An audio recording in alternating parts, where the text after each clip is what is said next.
사랑이 때로는 가장 잔인한 무기가 될 수 있다는 것을 알고 계신가요? 한 여인이 있었습니다. 그녀는 단지 평범한 행복을 꿈꿨을 뿐입니다. 하지만 그녀의 삶은 탐욕과 오해, 그리고 배신으로 얼룩졌습니다. 가장 믿었던 사람의 등 뒤에서 소름 끼치는 대화가 오가는 것을 듣기 전까지 그녀는 아무것도 몰랐습니다. 이 이야기는 한순간의 잘못된 선택이 어떻게 한 사람의 인생을 벼랑 끝으로 몰고 가는지, 그리고 그 절망의 끝에서 피어나는 한 줄기 희망에 대한 기록입니다. 지금부터 여러분은 모든 것을 잃었다고 생각한 순간, 가장 소중한 것을 지키기 위해 모든 것을 걸어야 했던 한 여인의 숨막히는 여정을 함께하게 될 것입니다. 충청남도 외곽의 작은 마을 산남리. 그곳에 김서연이 살고 있었습니다. 서연은 어릴 적 어머니를 여의고 아버지와 단둘이 살았습니다. 다정했던 아버지는 아내를 잃은 슬픔을 이기지 못하고 술에 의지하기 시작했습니다. 그런 아버지 앞에 장 여사가 나타났습니다. 그녀는 교활했고 아버지를 구슬려 집안의 안주인 자리를 꿰찼습니다. 장 여사에게 서연은 그저 공짜 노동력일 뿐이었습니다. 온갖 굳은 일은 서연의 몫이었고 아버지는 술에 취해 딸이 겪는 고통을 외면했습니다. 서연에게 유일한 위안은 어릴 적부터 함께 자란 친구 이민준이었습니다. 민준과 그의 할아버지인 박 할아버지는 서연에게 유일한 가족 같은 존재였습니다. 민준은 늘 묵묵히 서연의 곁을 지켰고 서연은 그런 그에게 남몰래 마음을 키워왔습니다. 하지만 대학 입시가 다가오면서 서연의 작은 행복마저 위협받기 시작했습니다. 간호사가 되어 이 지긋지긋한 현실에서 벗어나고 싶다는 꿈. 그 꿈을 장 여사는 결코 허락할 생각이 없었습니다. 해가 뉘엿뉘엿 넘어가는 산남리의 인삼밭. 흙먼지가 섞인 눅눅한 공기가 서연의 폐부를 파고들었다. 그녀는 허리 한번 제대로 펴지 못한 채 온종일 인삼의 잔뿌리를 다듬고 있었다. 손가락 마디마디가 욱신거렸고 등줄기를 타고 흐르는 땀은 눈으로 들어가 따갑게 번졌다. 밭두렁 저편 장 여사는 서늘한 눈으로 서연을 지켜보며 수첩에 무언가를 꼼꼼히 적고 있었다. 그녀의 눈에는 딸을 향한 안쓰러움 대신 오직 돈 계산만이 가득했다. 서연은 입술을 깨물었다. 이렇게 살 수는 없었다. 이대로 장 여사의 노예처럼 살다가 쓰러져 갈 수는 없었다. 조금만 더 버티자.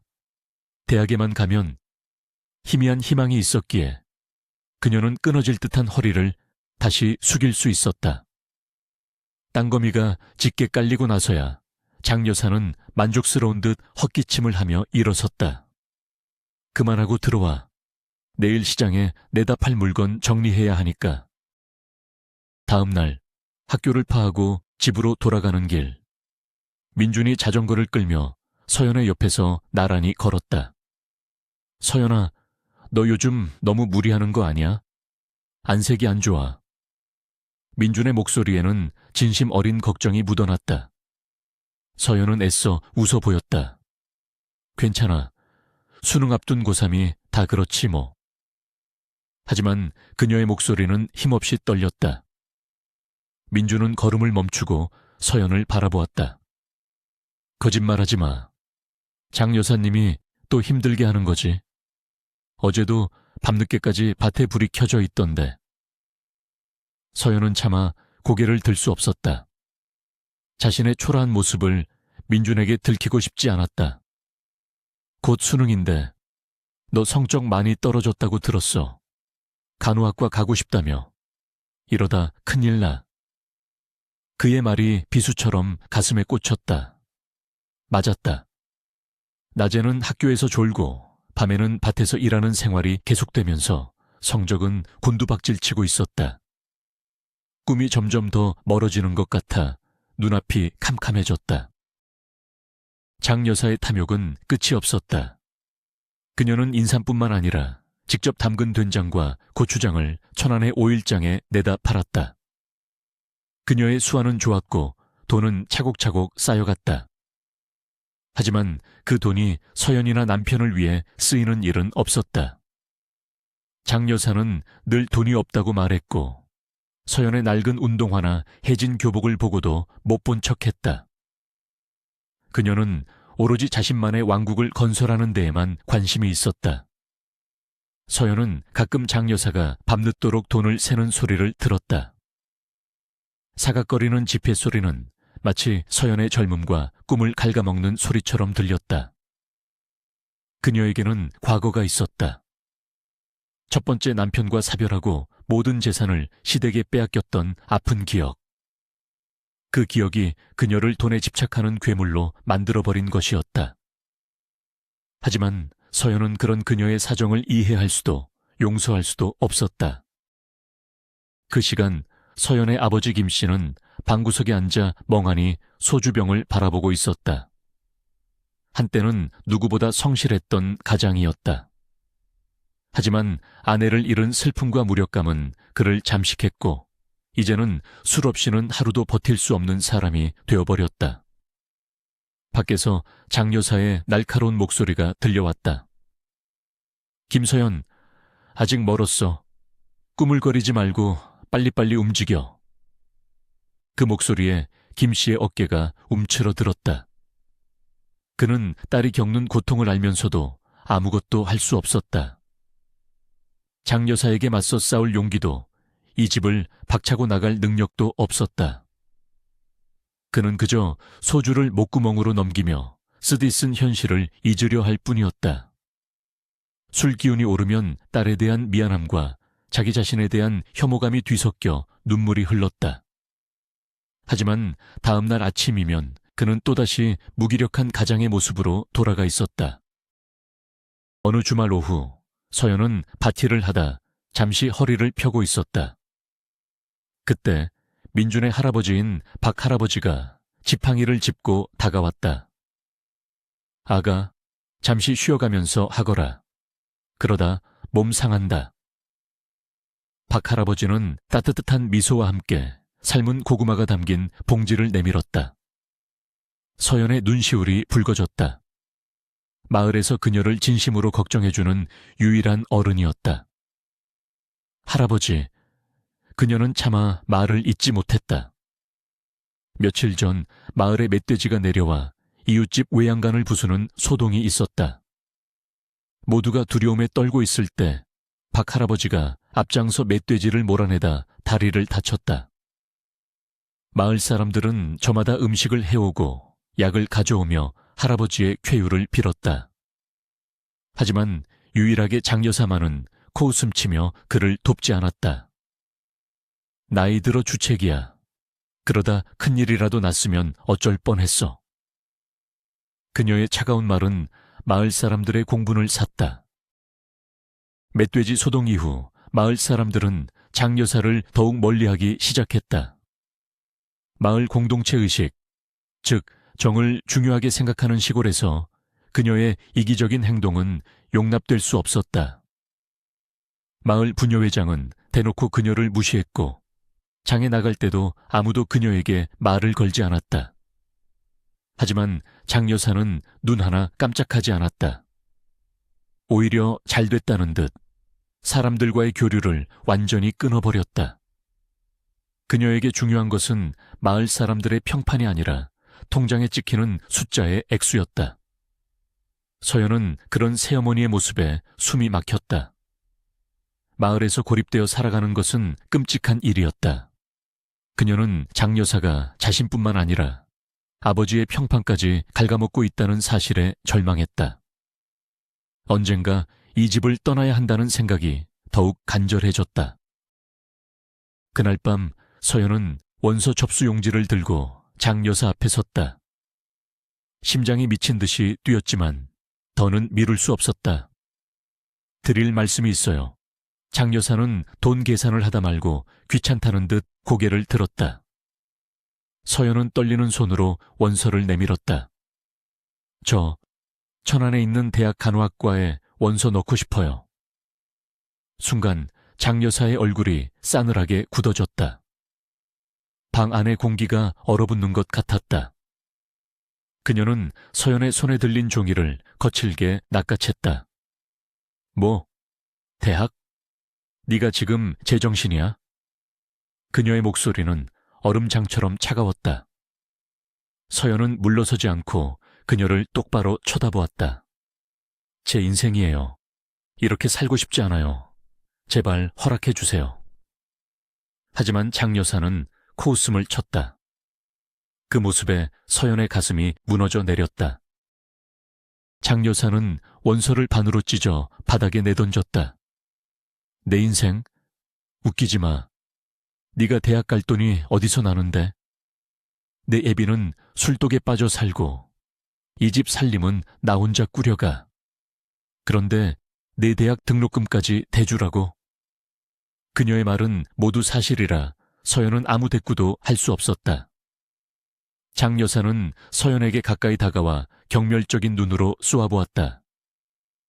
잘 들어, 김서연. 선택은 네가 하는 거야. 이 집에서 밥 빌어 먹으면서 내 일을 돕든가. 아니면 당장 이 집에서 나가. 만약 네가 대학을 선택한다면 이 집도 네 아버지도 다신 볼 생각하지 마. 넌 우리와 아무 상관없는 사람이 되는 거야. 그것은 잔인한 최후 통첩이었다. 가족을 버리고 꿈을 좇을 것인가? 아니면 꿈을 포기하고 노예 같은 삶을 이어갈 것인가? 서연의 눈에서 뜨거운 눈물이 쉴 새 없이 흘러내렸다. 그날 밤 서연과 장 여사가 나누는 대화를 김 씨가 문 밖에서 모두 듣고 있었다. 찢어진 원서와 딸의 울음소리가 그의 심장을 후벼 팠다. 술 기운이 순식간에 날아갔다. 자신이 얼마나 한심한 아버지였는지, 딸에게 어떤 상처를 주었는지 뼈저리게 깨달았다. 그는 주먹을 꽉 쥐었다. 더 이상 이렇게 살 수는 없었다. 그는 다음 날 아침 장 여사 앞에 섰다. 평소와는 다른 그의 단호한 모습에 장 여사도 조금 놀란 듯했다. 여보, 나 결심했어. 오늘부터 술 끊고 다시 일 시작할 거요. 서연이 대학은 내가 보내겠소. 장 여사는 어이없다는 듯 웃었지만 그의 눈빛은 흔들리지 않았다. 그는 서연의 손을 잡고 말했다. 아빠가 미안하다, 서연아. 아빠가 꼭 너 대학 보내줄게. 그러니 걱정 말고 공부만 열심히 해. 아버지의 그 약속은 서연의 삶을 바꾸는 전환점이 되었다. 몇 년의 시간이 흘렀다. 서연은 천안의 한 대학병원에서 간호사 실습을 막 마친 예비 간호사가 되어 있었다. 아버지는 약속대로 술을 끊고 뜬 눈으로 일하며 그녀의 학비를 댔다. 하지만 그 세월 동안 서연은 고향집에 거의 가지 않았다. 장 여사를 마주하는 것이 껄끄러웠고 도시의 삶에 익숙해져 갔다. 그러던 어느 날 병원 기숙사에서 휴식을 취하던 그녀에게 전화 한 통이 걸려왔다. 산남리 이장님이었다. 서연이냐? 진정하고 잘 들어라. 네 아버지랑 새어머니가 천안으로 오던 길에 교통사고가 났어. 두 분 다 돌아가셨다. 수화기 너머로 들려오는 목소리가 아득하게 멀어졌다. 서연은 그 자리에 주저앉았다. 머릿속이 하얗게 비어버렸고 아무런 생각도 할 수 없었다. 눈물조차 나오지 않았다. 장례식장은 무거운 침묵만이 감돌았다. 서연은 상주가 되어 조문객들을 맞았다. 까만 상복은 그녀의 창백한 얼굴을 더욱 도드라지게 했다. 마을 사람들이 찾아와 위로의 말을 건넸지만 그 어떤 말도 귀에 들어오지 않았다. 그녀는 아버지의 영정 사진을 보며 생각했다. 미워했던 새어머니였지만 그래도 지난 몇 년간 아버지를 돌봐준 사람이었다. 그리고 아버지는 결국 딸의 졸업식도 보지 못하고 눈을 감았다. 죄책감과 슬픔이 파도처럼 밀려왔다. 그때 익숙한 목소리가 들렸다. 서연아, 고개를 들자 군복을 입고 휴가를 나온 민준이 서 있었다. 그는 아무 말 없이 서연의 어깨를 감싸 안았다. 그제야 참았던 눈물이 툭 터진 듯 쏟아져 나왔다. 민준의 품은 예전처럼 따뜻하고 든든했다. 민준은 휴가 내내 서연의 곁을 지켰다. 복잡한 장례 절차를 돕고 말없이 그녀의 옆에 앉아 있어 주었다. 군 복무를 하는 동안 그는 더욱 듬직하고 어른스러운 남자가 되어 있었다. 그의 존재는 서연에게 큰 위로가 되었다. 장례 마지막 날 밤 모든 조문객이 돌아가고 텅 빈 장례식장에 둘만 남았다. 서연은 민준이 따라주는 소주를 말없이 받아 마셨다.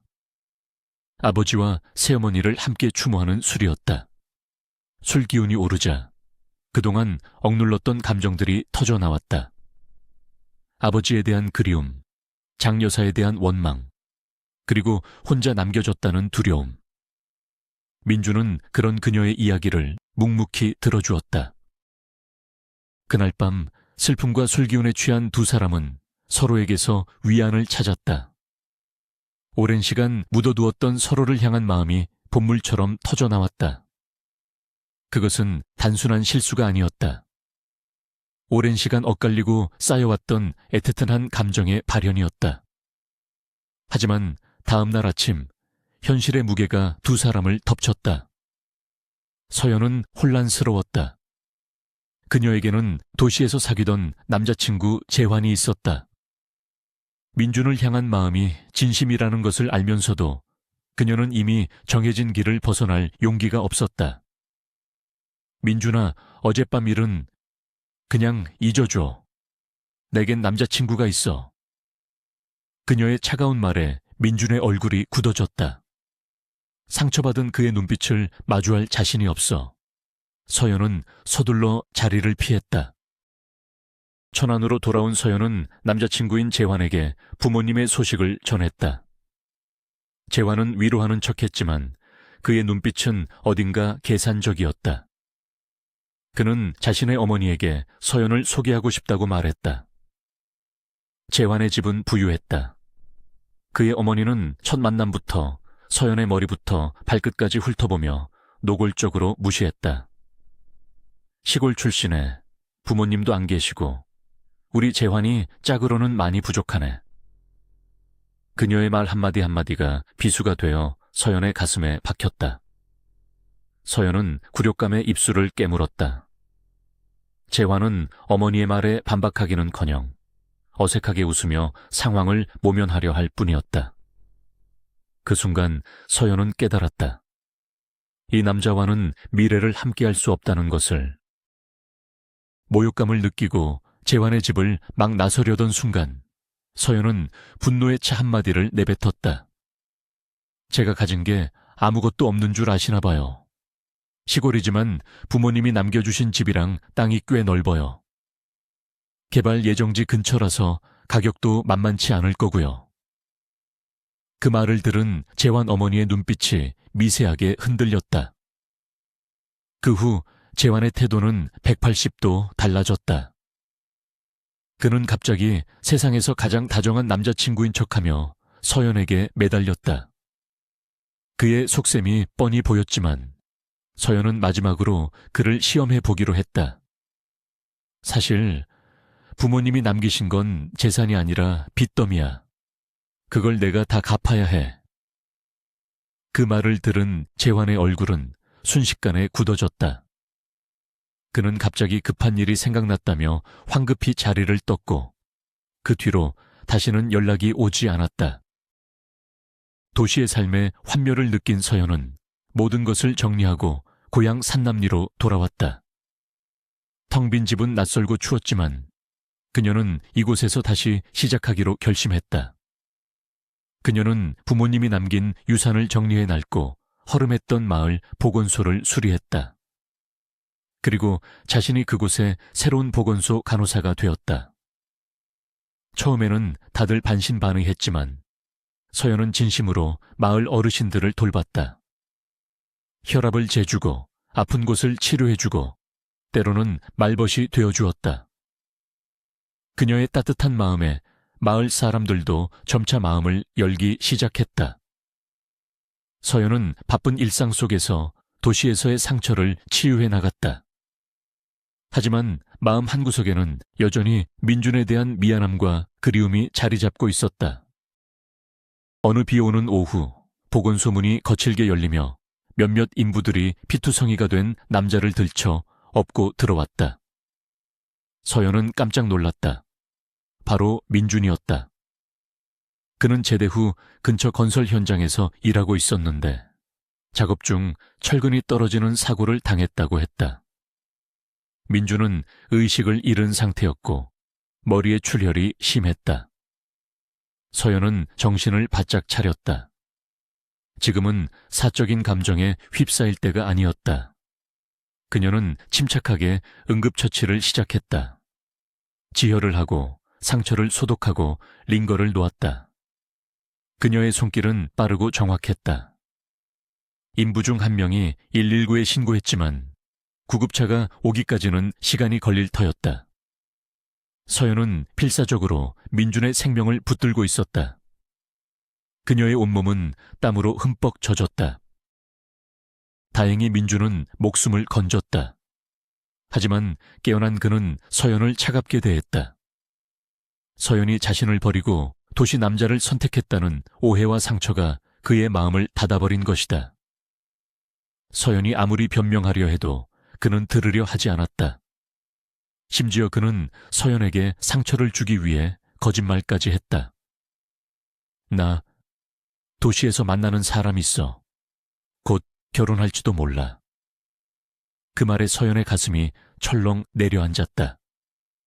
민준의 눈은 너무나 단호해서 그녀는 그 말을 믿을 수밖에 없었다. 두 사람 사이에는 건널 수 없는 강이 생긴 것만 같았다. 서연은 망가져버린 관계 앞에서 속절없이 눈물만 흘렸다. 민준에게 상처받은 서연의 앞에 새로운 남자가 나타났다. 옆 마을에 사는 태호였다. 그는 순박하고 착해 보였지만 어딘가 모르게 줏대 없고 게을러 보였다. 태호는 서연이 보건소 간호사라는 점과 혼자 넓은 집을 가졌다는 사실에 호감을 느끼고 접근했다. 그의 어머니인 이 여사 역시 노골적으로 서연의 재산을 탐냈다. 서연은 태호에게 아무런 감정이 없었지만 민준에게 버림받았다는 생각과 외로움에 그의 구애를 밀어내지 못했다. 어쩌면 이 사람과 함께라면 평범하게 살 수 있을지도 몰라. 그녀는 스스로를 위로하며 태호와의 만남을 이어갔다. 가을이 깊어갈 무렵 마을에서 풍년 축제가 열렸다. 오랜만에 마을 전체가 활기로 넘쳤다. 서연은 태호의 손에 이끌려 마지못해 축제에 참석했다. 그곳에서 그녀는 민준을 마주쳤다. 그의 옆에는 낯선 여자가 다정하게 팔짱을 끼고 있었다. 그가 말했던 여자친구인 것 같았다. 두 사람이 행복하게 웃는 모습을 보자 서연의 가슴 속에서 뜨거운 질투심이 솟구쳤다. 그녀는 이성을 잃고 충동적으로 행동했다. 민준이 보란 듯이 태호의 목을 끌어안고 입을 맞춘 것이다. 태호는 어리둥절했지만 싫지 않은 눈치였다. 그 모습을 본 민준의 얼굴이 싸늘하게 굳어졌다. 그는 여자의 손을 뿌리치고 그대로 축제 현장을 떠나버렸다. 그날 밤 술에 취한 민준이 서연의 집으로 찾아왔다. 그의 눈은 분노와 슬픔으로 이글거리고 있었다. 김서연, 너 어떻게 나한테 이럴 수 있어? 그는 서연의 어깨를 거칠게 붙잡고 흔들었다. 서연은 두려움에 떨면서도 그를 밀어내려 했다. 이거 놔, 민준아.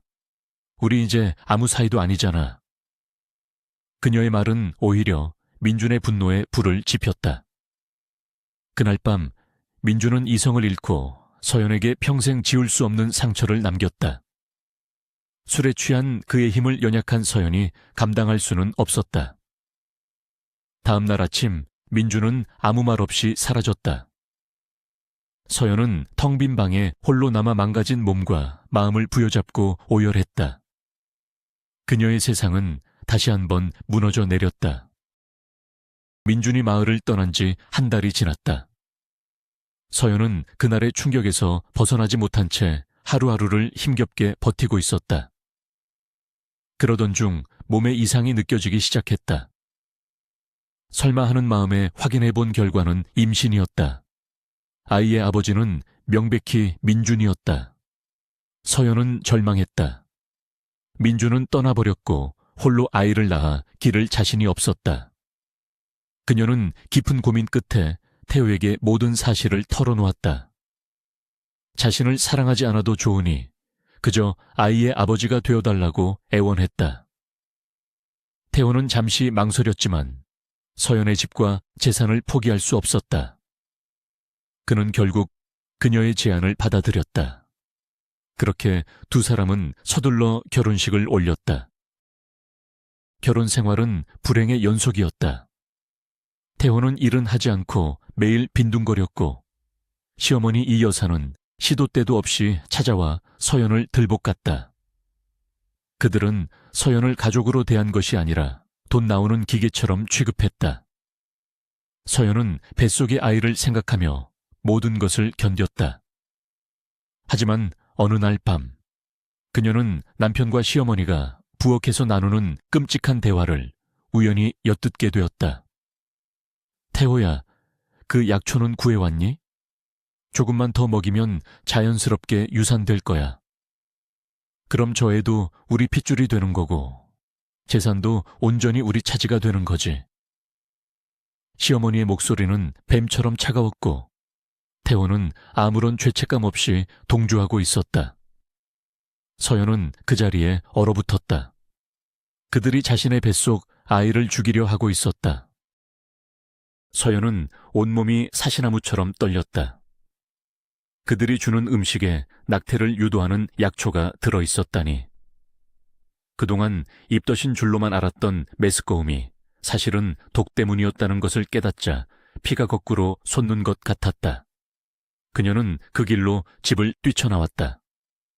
비정한 남편과 시어머니에게서 그리고 끔찍한 음모로부터 벗어나야 했다. 어디로 가야 할지 막막했지만 그녀의 발걸음은 자신도 모르게 한 곳을 향하고 있었다. 바로 민준의 집이었다.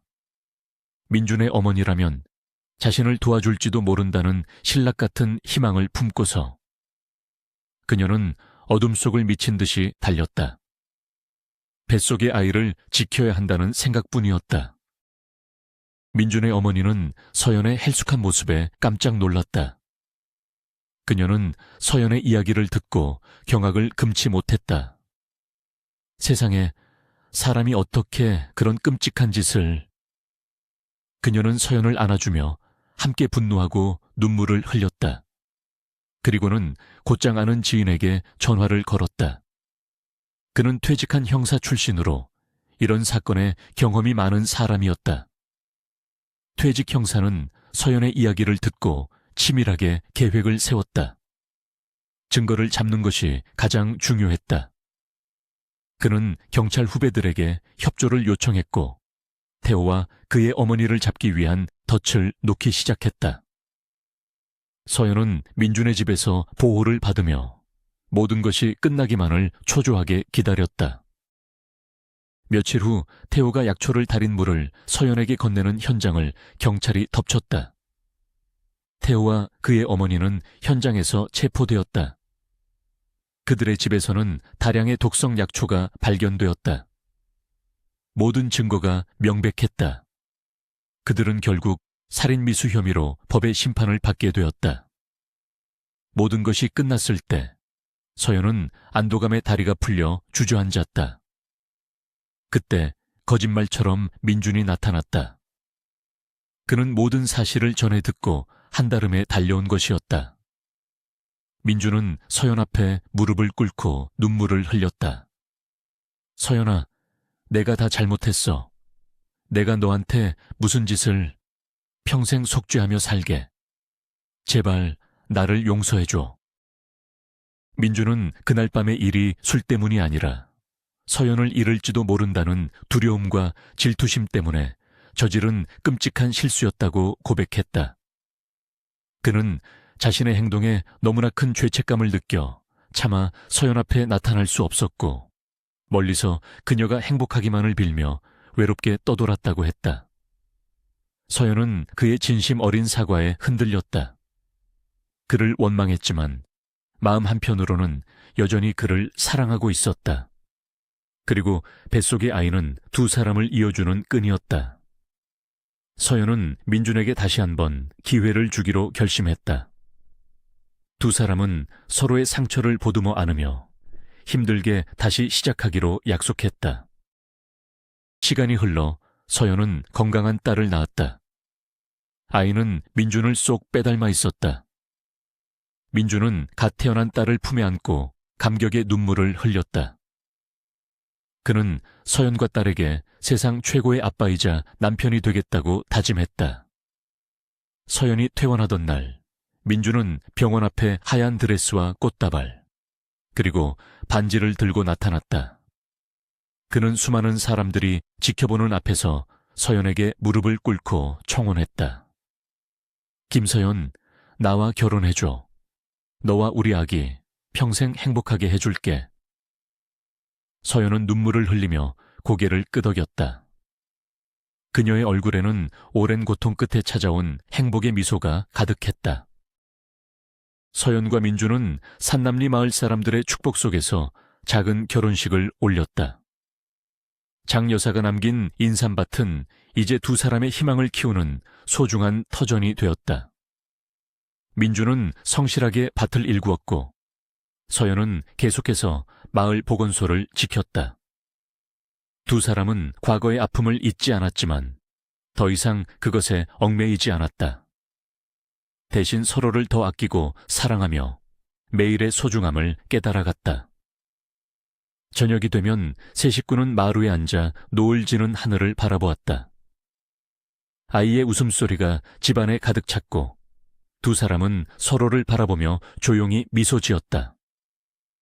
길고 긴 고통의 터널을 지나 그들은 마침내 진짜 가족이 되었다. 그들의 얼굴에는 이제 그늘 대신 따스한 햇살만이 가득했다. 결국 서연은 모든 시련을 이겨내고 진정한 사랑과 가족을 찾았습니다. 남편과 시어머니의 끔찍한 음모는 그녀의 삶을 송두리째 흔들었지만 동시에 그녀를 더욱 강하게 만들었습니다. 뱃속의 아이를 지키려는 모성애, 그리고 민준의 진심 어린 사랑이 그녀를 절망의 늪에서 구해낸 것입니다. 이 이야기는 우리에게 진정한 가족의 의미는 혈연이 아닌 서로를 향한 믿음과 사랑에 있다는 것을 다시 한번 생각하게 합니다. 여러분의 곁에는 어떤 사람들이 있나요? 여러분은 가장 힘든 순간 누구의 손을 잡고 싶으신가요? 이 이야기가 마음에 드셨다면 좋아요와 구독 버튼을 눌러주세요. 그리고 여러분의 생각을 댓글로 남겨주시면 저희에게 큰 힘이 됩니다. 시청해 주셔서 감사합니다.